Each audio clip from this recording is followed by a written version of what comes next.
Assalamualaikum warahmatullahi wabarakatuh.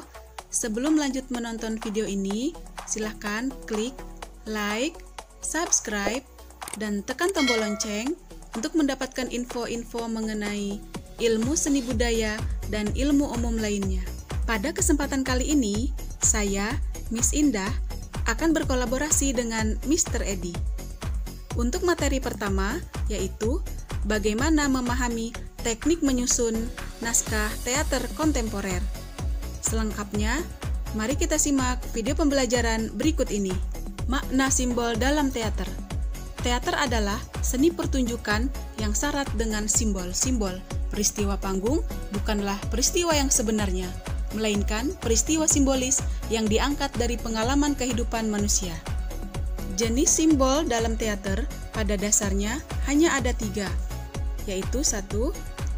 Simbol visual yang nampak dalam penglihatan penonton. 2. Simbol verbal yang diungkapkan dengan kata-kata. 3. Simbol auditif adalah yang berbunyi. Fungsi simbol dalam komunikasi. Simbol-simbol yang digunakan dalam pertunjukan teater berfungsi untuk memperkuat komunitas ide-ide yang akan disampaikan kepada penonton. Ragam teknik ungkapan simbolik.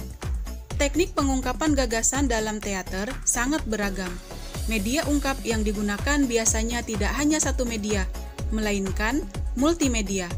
Media tersebut berupa bahasa ungkap sebagai sarana komunikasi yang meliputi audio dan visual. Bahasa kata-kata yang diucapkan para pemain dan musik termasuk kategori audio. Sedangkan bahasa tubuh, bahasa warna, dan bentuk termasuk kategori visual. Ungkapan simbolik dalam kreasi naskah drama. Seorang pengarang akan menuangkan ide-ide ceritanya melalui kata-kata yang terhimpun dalam sebuah teks drama. Ungkapan simbolik dalam penampilan teater. Seorang penggarap teater akan selalu mencari padanan sarana simbol yang digunakan dalam teks naskah ke dalam versi pertunjukan. Misalnya, kata tidak dalam teks naskah.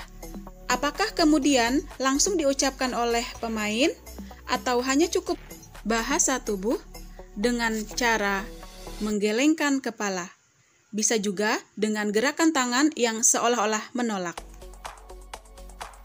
Assalamualaikum warahmatullahi wabarakatuh. Apa kabar anak-anak sekalian? Mudah-mudahan kalian sehat selalu. Salam seni budaya.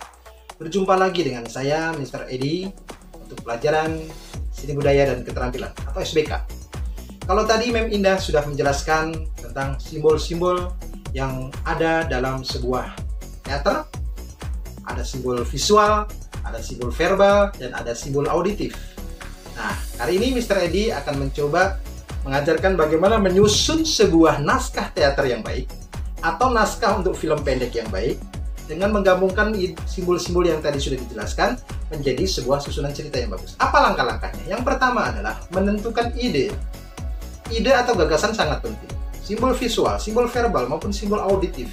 Kita buat ide yang bagus, sehingga menjadi sebuah alat komunikasi dalam bercerita melalui teater. Kemudian setelah simbol-simbol tadi, kita tuangkan juga ke dalam tema. Kita buat tema yang menarik.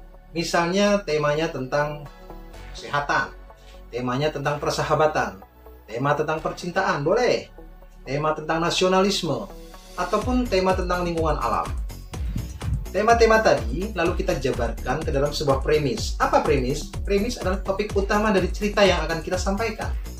Misalnya premisnya tentang 2 anak yang sudah ditinggal oleh kedua orang tuanya, lalu merantau ke kota, dan di sana dia menjadi sukses. Itu misalnya premisnya seperti itu. Nah, kemudian premis itu dikembangkan dalam sebuah sinopsis. Sinopsis atau ringkasan cerita. Dari awal sampai akhir cerita itu dibuat. Seperti apa ringkasannya? Lalu, untuk memperjelas, untuk pembuatan naskah adalah kita harus membuat storyboard atau storyline. Yaitu guide, petunjuk, pegangan untuk membuat naskah. Di dalam storyline itu ada yang namanya narasi. Percakapannya seperti apa, kemudian asetnya, properti yang dibutuhkan apa, kemudian durasinya. Durasi setiap adegan dia berapa detik atau berapa menit. Lalu setelah storyline dibuat, baru kita akan membuat naskah dialognya, percakapan antara pemain. Kita buat sebaik mungkin. Dan yang terakhir, Kalau dalam teater panggung kita tidak perlu membuat yang namanya kredit title, tapi kalau kita membuat film pendek perlu adanya kredit title, yaitu nama-nama pemain, sutradara, kru, kameramen, dan segala macam kita tampilkan dalam bentuk tulisan.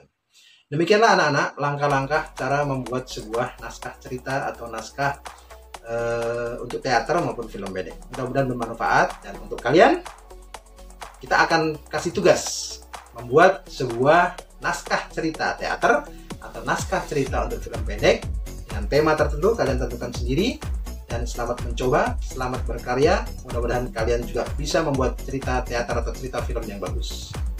Sampai ketemu lagi di materi berikutnya. Salam seni budaya. Assalamualaikum warahmatullahi wabarakatuh.